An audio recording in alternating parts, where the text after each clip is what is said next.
Hello, അപ്പോൾ ഇന്ന് ഞാൻ വന്നിട്ടുള്ളത് ഈദിൻ്റെ വിശേഷങ്ങളായിട്ടാണ്. അപ്പോൾ ആദ്യം തന്നെ എല്ലാ കൂട്ടുകാർക്കും ഈദ് മുബാറക്ക്. അപ്പോൾ അന്നത്തെ ദിവസം ഞാൻ കൂടുതൽ വീഡിയോസൊന്നും എടുത്തിട്ടുണ്ടായിരുന്നില്ല. ഞങ്ങൾ ഉണ്ടാക്കിയ ഫുഡിൻ്റെ വീഡിയോ മാത്രമേ എടുത്തിട്ടുണ്ടായിരുന്നുള്ളൂ. അപ്പോൾ നല്ലൊരു അടിപൊളി ബിരിയാണീൻ്റെ റെസിപ്പിയും ഒരു പുഡിങ്ങിൻ്റെ റെസിപ്പിയൊക്കെ ഉൾപ്പെടുത്തിയിട്ടുണ്ട്. അപ്പോൾ വീഡിയോ മുഴുവനായി തന്നെ കണ്ടു നോക്കുക. കൂടാതെ ഈ വീഡിയോ കണ്ടുകൊണ്ടിരിക്കുന്ന സമയത്ത് വീഡിയോ ഇഷ്ടപ്പെടുകയാണെങ്കിൽ മറക്കാതെ ആ ലൈക്ക് ബട്ടൺ ഒന്ന് ക്ലിക്ക് ചെയ്യുക, ചാനൽ ഒന്ന് സബ്സ്ക്രൈബ് ചെയ്ത് സപ്പോർട്ട് ചെയ്യുക. അപ്പോൾ പെരുന്നാളിൻ്റെ അന്ന് ഞാനൊരു 6 മണിയൊക്കെ ആയപ്പോൾ കിച്ചണിലേക്ക് വന്നിട്ടുണ്ടായിരുന്നു. അപ്പോൾ ആദ്യം തന്നെ ഞാൻ ബീഫ് ചില്ലി ഉണ്ടാക്കാനുള്ള ബീഫ് ഒന്ന് വേവിച്ചെടുക്കലാണ്. അതിനായിട്ട് ഇതാ ഞാനൊരു കുക്കർ എടുത്തിട്ടുണ്ട്. അതിലേക്ക് കഴുകി വൃത്തിയാക്കിയ ബീഫ് ഇട്ടുകൊടുക്കാം. എന്നിട്ട് അതിലേക്ക് ഒരു അര ടീസ്പൂണോളം മഞ്ഞൾപ്പൊടി, ആവശ്യത്തിന് ഉപ്പും ഇട്ടിട്ട് ഇതുപോലെ നല്ലോണം ഒന്ന് കുഴച്ചെടുത്തിട്ട് അതിലേക്ക് ആവശ്യത്തിന് വെള്ളം കൂടി ഒഴിച്ചെടുത്തിട്ട് ഇത് മൂടി വെച്ച് ഒരു 2, 3, 4 വിസിൽ വരെ ഒന്ന് വേവിച്ചെടുക്കാം. ഇത് കൂടുതൽ വേവിക്കേണ്ട ആവശ്യമില്ല, കാരണം നമുക്ക് ചില്ലി ആക്കാനുള്ളതല്ലേ. അപ്പോൾ അത് കൂടുതൽ വെന്ത് കഴിഞ്ഞാൽ പൊടിഞ്ഞു പോകും. അപ്പോൾ ഇതൊന്ന് വെന്ത് വരുമ്പോഴേക്കും നമുക്ക് ബിരിയാണിക്കുള്ള ചിക്കനൊന്ന് മസാല കൂട്ടി എടുക്കാം. അപ്പോൾ അതിനായിട്ട് ഇതാ ഞാൻ ഇതുപോലത്തെ ഒരു പാത്രം എടുത്തിട്ടുണ്ട്. അതിലേക്ക് ഒരു 1.5 ടീസ്പൂണോളം മുളക് പൊടി, ഒരു 1/2 ടീസ്പൂൺ മഞ്ഞൾപ്പൊടി, ആവശ്യത്തിന് ഉപ്പ്, കുറച്ച് വിനാഗിരി, 1 ടീസ്പൂണോളം ഇഞ്ചി വെളുത്തുള്ളി പേസ്റ്റും കൂടി ഇട്ട് കൊടുത്തിട്ട് അതുപോലെ ഒന്ന് ഇളക്കി കൊടുത്തതിന് ശേഷം കഴുകി വൃത്തിയാക്കി വെച്ച ആ ചിക്കനില്ലേ അത് ഇതിലേക്ക് ഇട്ട് കൊടുത്തിട്ട് ഈ ഒരു മസാല എല്ലാ ഭാഗത്തേക്കും ആകുന്ന വിധത്തിൽ ഇതുപോലെ നല്ലോണം ഒന്ന് പുരട്ടി കൊടുക്കാം. എന്നിട്ട് ഇതൊരു 10-15 മിനിറ്റോളം ഒന്ന് റെസ്റ്റ് ചെയ്യാൻ വെക്കാം. അപ്പോഴുള്ളൂ ആ ചിക്കനിലേക്ക് ആ മസാലയൊക്കെ നല്ലോണം ഒന്ന് പിടിച്ച് നല്ല ടേസ്റ്റ് ഉണ്ടാവുള്ളൂ. അപ്പോൾ അതൊന്ന് ഞാൻ മാറ്റി വെച്ചിട്ടുണ്ട്. ഇനി അടുത്തത് നമുക്ക് പുഡിങ് റെഡിയാക്കി എടുക്കാം. പുഡിങ് നേരത്തെ റെഡിയാക്കിയാലുള്ളല്ലോ അത് കഴിക്കാനാകുമ്പോഴത്തേന് നല്ല തണുത്ത് സെറ്റാവുള്ളൂ. അപ്പോൾ അതിനായിട്ട് ഇതാ ഞാൻ ഒരു 1/2 ലിറ്ററോളം പാൽ ഇവിടെ എടുത്തിട്ടുണ്ട്. അതൊന്ന് അടുപ്പിൽ വെച്ചെടുക്കാം. അതൊന്ന് ചെറുതായിട്ടൊന്ന് തിളച്ച് വരുമ്പോൾ അതിലേക്ക് മധുരത്തിന് ആവശ്യമായ മിൽക്കി മെയ്ഡ് ചേർത്ത് കൊടുക്കാം. എന്നിട്ട് ഇത് അതുപോലെ ഒന്ന് ഇളക്കി കൊടുത്തതിന് ശേഷം ഇതിലേക്ക് ഒരു 2 ടേബിൾ സ്പൂണോളം കോൺഫ്ലവറും കൂടി കലക്കിയിട്ട് ഒഴിച്ചു കൊടുക്കുക. എന്നിട്ട് ഇതിൻ്റെ തീയൊന്ന് നല്ലോണം കുറച്ച് കൊടുത്തിട്ട് ഇതുപോലെ നല്ലോണം ഒന്ന് ഇളക്കി കൊടുക്കുക. ഇതിപ്പോൾ കുറുകി വന്നിട്ടുണ്ട്.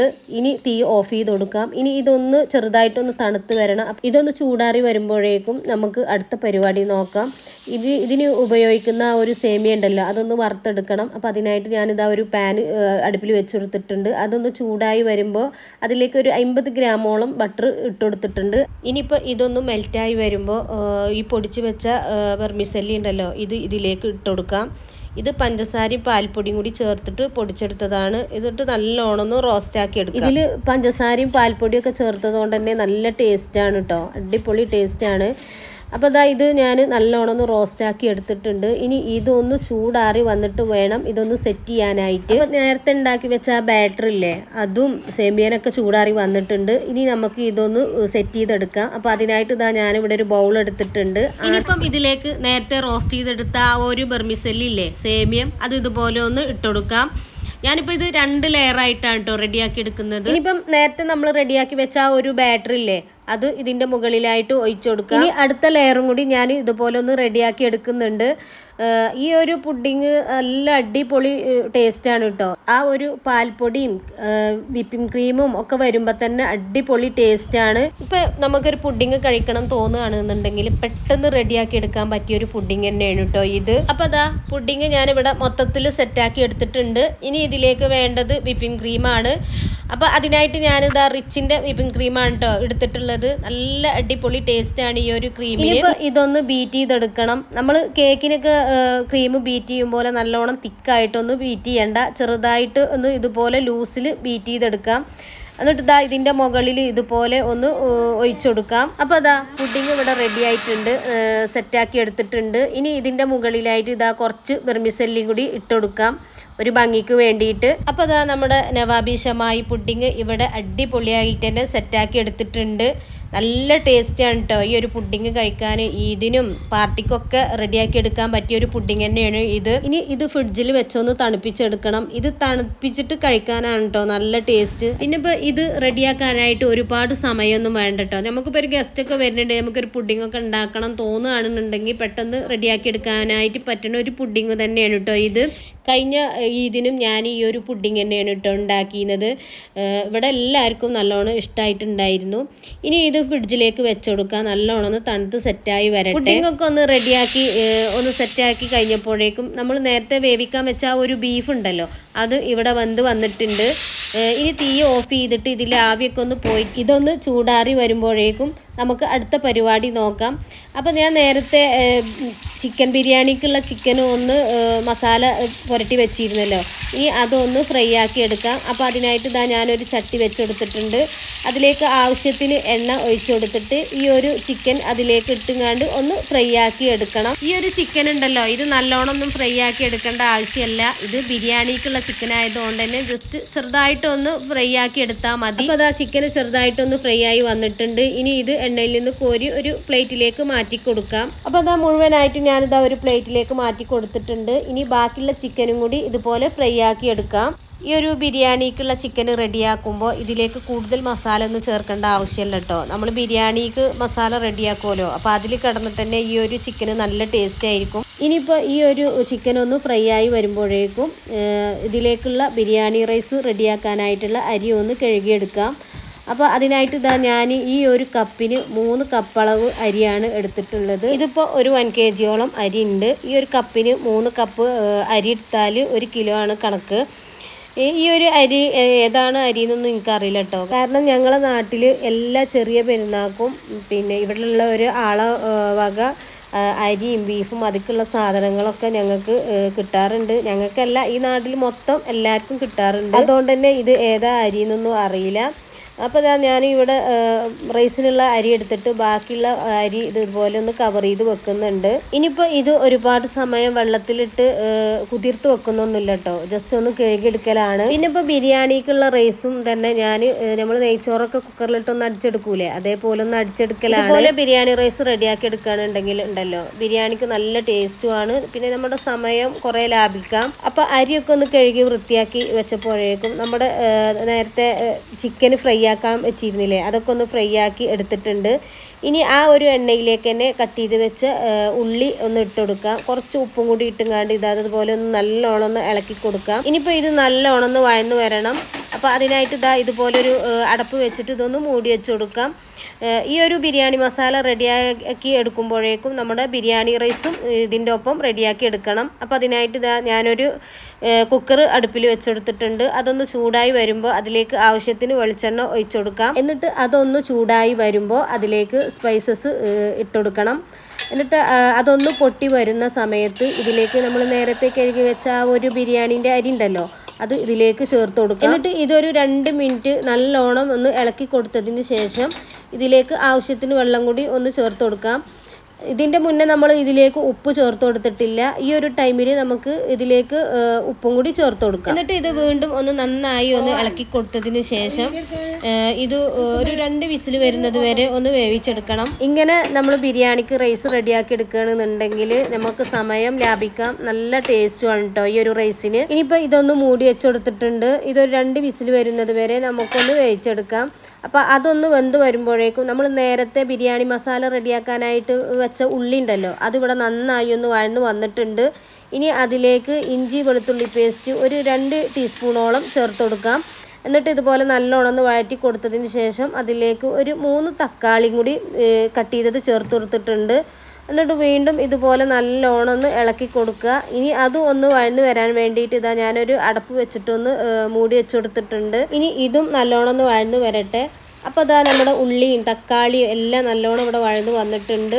ഇനിയിപ്പോൾ ഇതിലേക്ക് 1 ടീസ്പൂൺ മുളക് പൊടി, 1/2 ടീസ്പൂൺ മഞ്ഞൾപ്പൊടി, ഒരു 1/4 ടീസ്പൂൺ മല്ലിപ്പൊടിയും കൂടി ചേർത്തിട്ട് നന്നായി ഒന്ന് ഇളക്കി കൊടുത്തതിന് ശേഷം ഇതിലേക്ക് പിന്നെ വേണ്ടത് 1 കപ്പ് തൈരാണ്, അത് ചേർത്ത് കൊടുക്കാം. എന്നിട്ട് വീണ്ടും ഇതുപോലെ ഒന്ന് ഇളക്കി കൊടുത്തതിന് ശേഷം നമ്മൾ നേരത്തെ ഫ്രൈ ആക്കി വെച്ച ഒരു ചിക്കനില്ലേ, അതും ഇതിലേക്കൊന്ന് ചേർത്ത് കൊടുക്കുക. എന്നിട്ട് ഇത് നന്നായി ഒന്ന് വീണ്ടും ഇളക്കി കൊടുക്കുക. ഈ ഒരു മസാലയ്ക്ക് എല്ലാ ഭാഗത്തേക്കും ആകുന്ന വിധത്തിൽ ഇളക്കി കൊടുക്കുക. ഇനി ഇതിലേക്ക് വേണ്ടത് മല്ലിയില, പുതിനയില, ഒരു കൈപ്പിടി നിറയെ മല്ലിയിലയും പുതിനയിലയും കൂടി ചേർത്ത് കൊടുക്കാം. ഇനി ഇതിലേക്ക് വേണ്ടത് ഗരം മസാലയാണ്. അത് നമ്മൾ നേരത്തെ ചേർത്ത് കൊടുത്തിട്ടുണ്ടായിരുന്നില്ല. 1 ടീസ്പൂണോളം ഗരം മസാലയും കൂടി ചേർത്തിട്ട് ഇതൊന്ന് അടച്ച് വെച്ചിട്ട് ഒരു 5 മിനിറ്റ് ലോ ഫ്ലെയിമിലൊന്ന് വെച്ചെടുക്കാം. ഇനി അതൊന്ന് ആയി വരുമ്പോഴേക്കും നമുക്ക് നമ്മുടെ ചില്ലിക്കുള്ള മസാല ഒന്ന് റെഡിയാക്കി എടുക്കാം. അപ്പോൾ അതിനായിട്ട് ഇതാ ഞാൻ ഇതുപോലെ ഒരു ബൗൾ എടുത്തിട്ടുണ്ട്. അതിലേക്ക് 1 ടീസ്പൂൺ ഇഞ്ചി വെളുത്തുള്ളി പേസ്റ്റ്, 1 ടീസ്പൂൺ മുളക് പൊടി, ഒരു 1/2 ടീസ്പൂൺ മഞ്ഞൾപ്പൊടി, ഒരു 1/4 സ്പൂണോളം റെഡ് കളറ്, അത് ഓപ്ഷണലാണ്, വേണമെങ്കിൽ ചേർത്ത് കൊടുത്താൽ മതി. പിന്നെ ഒരു 1/4 ടീസ്പൂൺ വലിയ ജീരകം പൊടിച്ചത്, ഒരു 1/4 ടീസ്പൂൺ ഗരം മസാല, ഒരു 2 ടേബിൾ സ്പൂണോളം വിനാഗിരി. പിന്നെ ഇതിലേക്ക് വേണ്ടത് നമ്മൾ നേരത്തെ ബീഫ് വേവിച്ച ആ ഒരു വെള്ളം ഉണ്ടല്ലോ, അതൊരു 2 ടേബിൾ സ്പൂണോളം ഒഴിച്ചു കൊടുത്തിട്ടുണ്ട്. ആവശ്യത്തിന് ഉപ്പും കൂടി ചേർത്തിട്ട് ഇതുപോലെ ഒന്ന് കലക്കിയെടുത്തിട്ട് അതിലേക്ക് നമ്മൾ കട്ട് ചെയ്ത് വെച്ച ഒരു ബീഫ് ഉണ്ടല്ലോ അത് ഇതിലേക്ക് ചേർത്ത് കൊടുക്കാം. കട്ട് ചെയ്യാനൊന്നും ഞാൻ കാണിച്ചിട്ടില്ല, ഒന്നാമത് ടൈമില്ല, പെരുന്നാളല്ലേ, പള്ളിയിൽ നിന്ന് വരുമ്പോഴത്തേന് ചോറൊക്കെ ആവണം എന്നുണ്ടെങ്കിൽ പെട്ടെന്ന് റെഡിയാക്കി എടുക്കണം. അപ്പോൾ അതാ ഞാൻ അതും ഇവിടെ മസാല ആക്കി എടുത്തിട്ടുണ്ട്. അതൊന്ന് റെഡിയാക്കി എടുത്തപ്പോഴേക്കും നമ്മുടെ ബിരിയാണി മസാലയും ഇവിടെ റെഡി ആയിട്ടുണ്ട്. നല്ല അടിപൊളി ടേസ്റ്റുള്ള ഒരു മസാല തന്നെയാണ് കേട്ടോ ഇത്. ഇനിയിപ്പോൾ ഇതൊന്ന് ദമ്മിടണം. അപ്പോൾ അതിനായിട്ട് ഈ ഒരു മസാല ഉണ്ടല്ലോ അത് ഞാൻ ഇതുപോലത്തെ ഒരു ചെമ്പിലേക്ക് ഒഴിച്ചു കൊടുത്തിട്ടുണ്ട്. ഈ ഒരു ചെമ്പിലാണ് കേട്ടോ ഞാൻ ഇനി ചോറ് ദമ്മിടുന്നത്. അപ്പോൾ ഇതാ ഈ ഒരു മസാലൻ്റെ മുകളിലായിട്ട് നമുക്ക് ഈ ഒരു റൈസ് ഇട്ട് കൊടുക്കാം. എന്നിട്ട് ഇതുപോലെ ഒന്ന് പരത്തി കൊടുത്തതിന് ശേഷം പിന്നെ അതിൻ്റെ മുകളിലായിട്ട് ഇതാ ഈ ഒരു ഉള്ളി ഫ്രൈ ആക്കിയതുണ്ടല്ലോ അതും കുറച്ച് മല്ലിയില പുതിനയിലും കൂടി ഇട്ട് കൊടുക്കാം. പിന്നെ അതിൻ്റെ മുകളിലായിട്ട് കുറച്ച് നാരങ്ങാ നീരും കൂടി ഒഴിച്ചെടുത്തിട്ട് ഒരു പിഞ്ച് ഗരം മസാലയും കൂടി ചേർത്ത് കൊടുക്കാം. പിന്നെ ഞാൻ ഇതിലേക്ക് വെളിച്ചെണ്ണയാണ് ഇട്ട് ഒഴിച്ചു കൊടുക്കുന്നത്. അതും കുറച്ചുള്ളൂ ഞാൻ ഒഴിച്ചു കൊടുത്തിട്ടുള്ളത്. അങ്ങനെ ഞാൻ മുഴുവനായിട്ടും ഇവിടെ റെഡിയാക്കി എടുത്തിട്ടുണ്ട്. ഇനി ഈ ഒരു കയ്യിൽ വെച്ചിട്ട് ഇങ്ങനെ ഒന്ന് കുത്തി കൊടുക്കാം. അപ്പോൾ പെട്ടെന്ന് അടിയിൽ നിന്ന് ആവി മുകളിലേക്ക് വരാനായിട്ടാണ് ഇങ്ങനെ ചെയ്യുന്നത്. ഇനി ഇതുപോലത്തെ ഒരു അടപ്പ് വെച്ചിട്ടൊന്ന് മൂടി വെച്ച് കൊടുക്കാം. എന്നിട്ട് ഇത് അടുപ്പിലേക്ക് വെച്ച് കൊടുക്കാം. എന്നിട്ട് അതിൻ്റെ മുകളിലായിട്ട് എന്തെങ്കിലും ഒരു കനമുള്ള ഇതുപോലത്തെ എന്തെങ്കിലും ഒന്ന് വെച്ച് കൊടുക്കണം, എന്നെങ്കിലേ ആ അടപ്പ് ഒന്ന് ടൈറ്റായിട്ട് നിൽക്കുള്ളൂ. ഇനി ഒരു 2-3 മിനിറ്റ് ഹൈ ഫ്ലെയിമിലും ഒരു 5 മിനിറ്റോളം ലോ ഫ്ലെയിമിലും വെച്ച് കൊടുക്കുക. അപ്പോൾ നമ്മുടെ ചോറ് നല്ല അടിപൊളി ദമ്മായി തന്നെ കിട്ടും. ഇനിയിപ്പോൾ ഞാൻ ലാസ്റ്റ് ബീഫ് ചില്ലിക്കായിട്ട് മസാല ആക്കി വെച്ചിരുന്നില്ലേ, ഇനി അതൊന്ന് ഫ്രൈ ആക്കി എടുക്കലാണ്. അപ്പോൾ അതിനായിട്ട് ഞാനൊരു ചട്ടി വെച്ച് കൊടുത്തിട്ടുണ്ട്. അതിലേക്ക് മസാല തേച്ച് വെച്ച ആ ഒരു ബീഫ് ഉണ്ടല്ലോ അത് കുറേശ്ശായിട്ട് ഇട്ട് കൊടുക്കാം. ഇത് ലാസ്റ്റ് ഞാൻ ഫ്രൈ ആക്കണീൻ്റെ കുറച്ച് മുന്നേ ആയിട്ട് കുറച്ച് കോൺഫ്ലവറും കൂടി ചേർത്ത് കൊടുത്തിട്ടുണ്ടായിരുന്നു കേട്ടോ. അതുകൊണ്ട് തന്നെ ഇത് പെട്ടെന്ന് കുക്കായി വരും, കുറേ നേരം ഫ്രൈ ആക്കി എടുക്കേണ്ട ആവശ്യമില്ല. അപ്പോൾ അതാ ബീഫ് ഇവിടെ ഫ്രൈ ആയി വന്നിട്ടുണ്ട്. ഇനി ഇതൊന്ന് ഇളക്കി കൊടുത്തതിന് ശേഷം ഇതിലേക്ക് ഒരു 2-3 പച്ചമുളകും കുറച്ച് കറിവേപ്പിലയും കൂടി ഇട്ടിട്ട് ഒന്നും കൂടി ഒന്ന് ഇളക്കി കൊടുക്കുക. അപ്പോൾ നമ്മളെ ബീഫ് ഇവിടെ റെഡി ആയിട്ടുണ്ട്, വെന്ത് വന്നിട്ടുണ്ട്. ഇതൊരു 3-4 മിനിറ്റ് കുക്ക് ചെയ്തെടുത്താൽ മതി. ഇത് കുറേ സമയം കുക്ക് ചെയ്താൽ ഹാർഡായി പോകും. അപ്പോൾ ബീഫ് ചില്ലി ഇവിടെ റെഡി ആയിട്ടുണ്ട്. ഇത് ഇനി ഈ എണ്ണയിൽ നിന്ന് കോരി മാറ്റാം.